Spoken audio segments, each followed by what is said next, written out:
Hi, my name is Mica Chavez. I'm one of the chefs on the staff at the Santa Fe School of Cooking. If you've attended our live classes, you've probably noticed that the chefs here like to toast whole spices and then grind them for our use in different dishes here. So if you grind coffee in the morning, you probably do so for a reason. It tastes better, more volatile compounds, it's aromatic, less acidic. Well, spices have that sort of volatility too. So most people keep spices in the absolute worst possible place, right above your stove where they bake every time you make dinner. So my suggestion is to buy whole spices in small quantities and toast them as you need them. So a few years ago, I was really fortunate and I got to go to Thailand and Vietnam and do some cooking classes.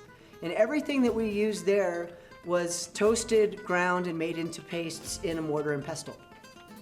So I'm gonna take this coriander seed, and I have a dry pan right here that's been on the flame, and I'm gonna start toasting this. So we toast cumin, we toast cumin, and we toast coriander seed. The only spice that does not benefit from toasting is pepper.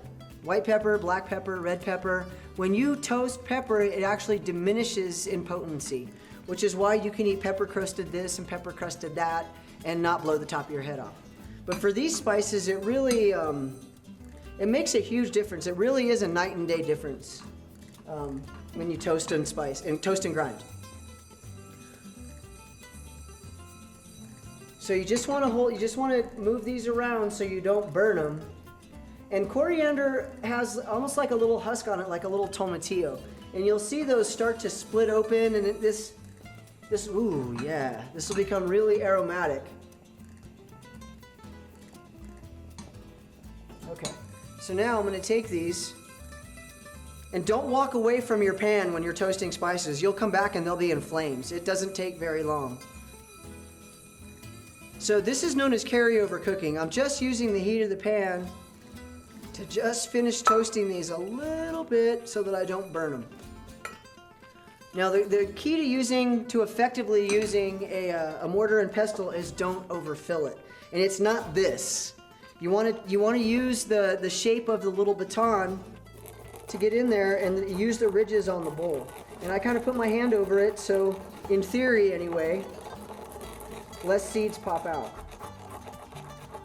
We use a lot of cumin and coriander here in our red and green chilies. There we go, now it's going. And you're gonna lose a few, it's okay. When I was in Thailand, our Thai host, we were making green curry paste. And our Thai host told us that this is the sound of dinner in Thailand. And I thought she was exaggerating a little bit. So the group I was with, we went and toured some beautiful temples there.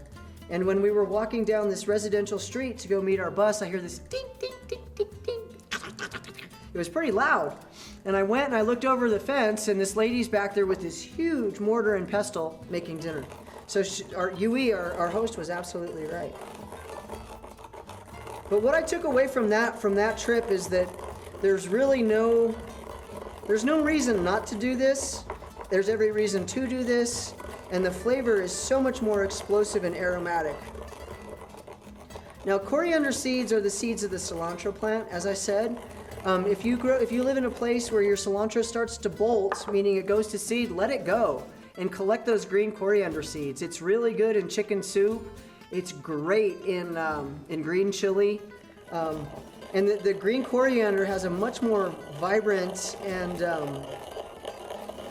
earthy flavor than the ground. So now, if I were making a batch of green chili, I would take this and whatever I need for the green chili, I would use, and what I didn't use, I would save for the next time.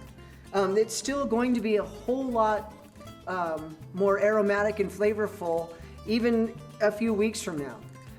The spice companies, the ground spices that you can get in the grocery store, Tony's, McCormick's, Spice Islands, those guys do a great job of providing spices to a wide variety of cooks from coast to coast, from border to border, no complaints. But my indication of freshness is when was the last time that spice was whole? So if you open up a little spice jar and there's no aroma, there's not going to be any flavor. Throw it away. Spices are not family heirlooms. If it doesn't smell, it doesn't taste, throw it away, start again. But buy whole spices, toast them and grind them as you need them, and I promise that you will be so much happier with the result. So my name is Chef Mica. I'm one of the chefs on staff at the Santa Fe School of Cooking. You can find this little sriracha and whole coriander seeds as well as other spices on our website, santafeschoolofcooking.com. If you have any comments or questions, please give us a call. Follow us on Facebook, Instagram, and Twitter. We are working hard to bring you live classes and pre-recorded classes, and we hope to see you soon. Thank you very much.